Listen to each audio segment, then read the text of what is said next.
nothing's quite as it seems. At least with Jesus in the Gospels. But I think it's also true with life. In this particular Gospel, there's this theme that runs through it, among many themes that are there, and this is a theme that actually you will find in all the Gospels. And that is, Jesus is not always appearing to be who he seems to be, or saying what he seems to be saying. And people are often misunderstanding him and what he's trying to say. And some of this is because people are a little bit dense, caught up in whatever biases or kind of modes of thinking, right? They're sort of in a rut in the way that they're thinking about things. But it's also because Jesus is intentionally obscuring what he's trying to say. And he rarely comes out and says exactly what it is that he means to say. There's only a few times he really reveals himself to be the Messiah. One of them is with Peter, but this one is with just some sort of random Samaritan woman, right, at a well. He says, "I am he," right? I mean, he hardly ever does that.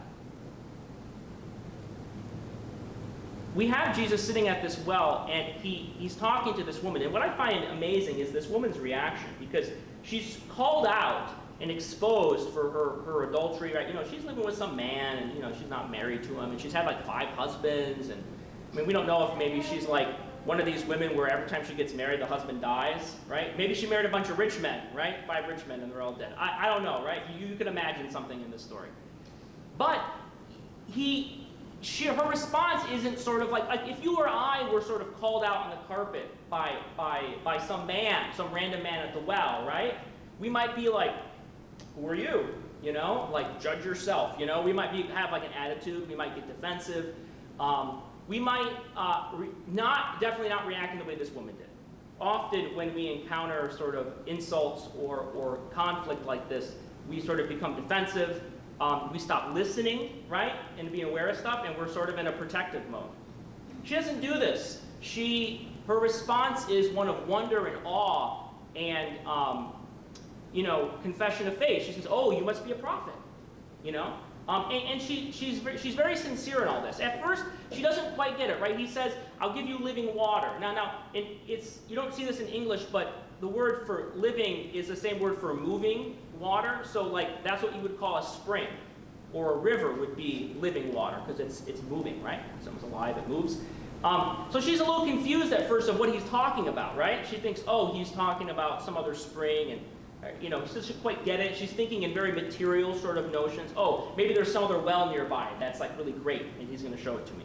But that's not what he's talking about. But she eventually gets it, and she realizes he's talking about something spiritual. And she goes back, and what does she do? She then goes and she tells all of her friends and all the people in the village. And the people in the village, they immediately recognize, oh, this must be the Messiah. They take this opportunity, they invite him to stay in the town for a couple days. They want to hear more from him. They could have easily have reacted to the same situation differently because Jesus is a Jew, and these are Samaritans. They don't really have much to do with each other. They're kind of at enmity with each other. It's sort of like Palestinians and Jews today in Palestine. It's the same sort of kind of like conflict and hatred. And yet, these Samaritans are able to overcome that and able to see something more in Jesus. They're not blinded by their prejudice in this case. Now, contrast this with the apostles. We just read this. Jesus is sitting there at the well, and they don't say anything, right? But they're totally scandalized, right? It says that they think within their minds, but they don't say anything. No man dares to stop him.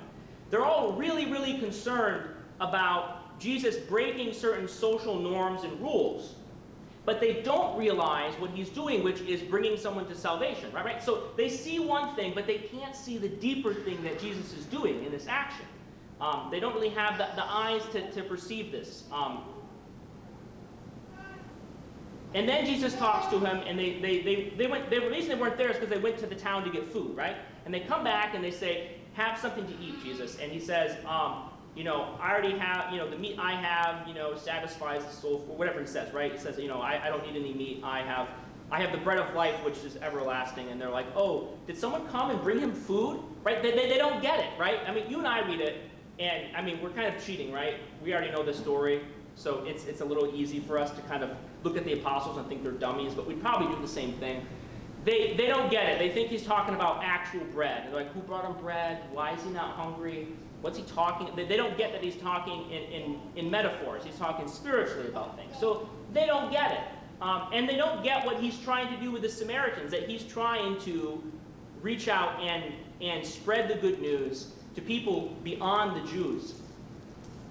You recall he says to the woman at the well, neither on your mountain nor in Jerusalem will men worship God, but all men will worship God in spirit and in truth, because God is spirit. That's a paraphrase of that. But it's significant because he's tearing down all these kind of expectations that people have, right? The Jews expect a certain kind of Messiah, and they expect that it's just for the Jews, and they expect that worship is in Jerusalem. And the Samaritans, they have a different mountain and a different holy city, not Jerusalem. And they think that's where the Messiah come, and they have their own expectations of the Messiah, and they have their own expectations of where you worship and how you do it. And Christ is coming, and he's breaking and tearing down all those expectations and biases and assumptions that people have. And this is often what blinds people from seeing Jesus as God and from really understanding what he's trying to say, is that everyone's biases and expectations and assumptions that they have, many which they're not aware of, are so powerfully rooted in them that they're not able to actually hear and see things spiritually. And so this is a common theme. Like, think about the Pharisees in last Sunday's gospel. What happened when right before them a man was healed? What did they complain about? Him picking up his mat and doing work on the Sabbath, right? Missing the point. So this is what I want us to dwell on today, is this idea that it's very easy to miss the point. We can miss the whole point of our lives. We can miss the whole point of interactions that we have, or situations and experiences that we have. We can miss the point. The same way the Pharisees do all the time in the Gospels, the same way the apostles often did. Or we can be like the woman at the well and we can get it. Or like the Samaritans and we can get it. Right? Think of what's the other parable that Christ tells about Samaritans? The Good Samaritan, right? And the Good Samaritan, what? He passes by and he gets it. He gets that this is an opportunity to do good to somebody, right? And who doesn't get it? The priest and the Levite, the Jews, right? They're what? They're busy, right? They're busy. They don't see it. And this is what I think we have to think about, is that the spiritual life is very much about being able to hear and see God present. Because Jesus Christ, through all the experiences, circumstances of our everyday lives, is speaking to us the same way that he spoke to the woman at the well. And the question is, do we see him? Do we hear his voice in all the things that happen in our day?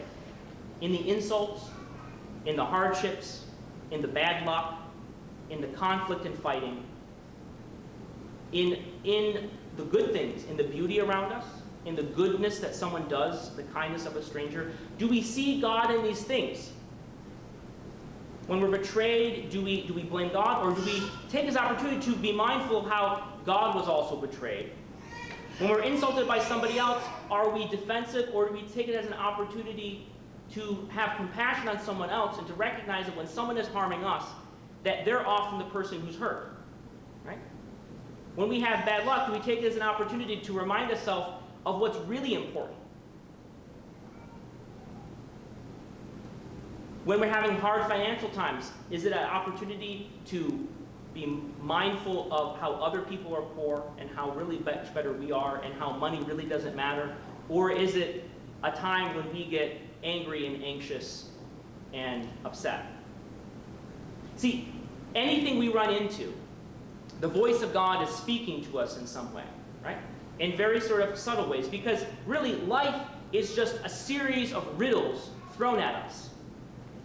And God speaks to us in the riddles of our lives.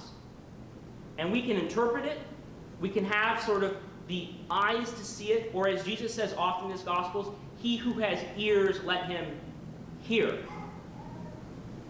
And the reason in the Gospels and in our own lives that Jesus often speaks obscurely and in riddles and in parables. You know, the word parable means riddle. That's what it means. Is that he wants us to do some work. He doesn't just hand it out. He wants men and women who seek him, who put effort into finding him. Think of what he does with the Samaritan woman? The Syrophoenician woman who comes to him begging on the road for her daughter who's sick and dying. And Jesus says to her, "Woman, it is not proper to give the children's bread to the dogs." You remember that story? Super insulting. And this woman could have acted in one way, but she takes it and she says, "Yeah, but even the dogs take the crumbs from the master's table." And then he rewards her and says, "I've not seen such great faith." He's testing her. You see, God is testing us. He's putting up barriers. He's giving us messages in obscure ways so that we'll listen for it.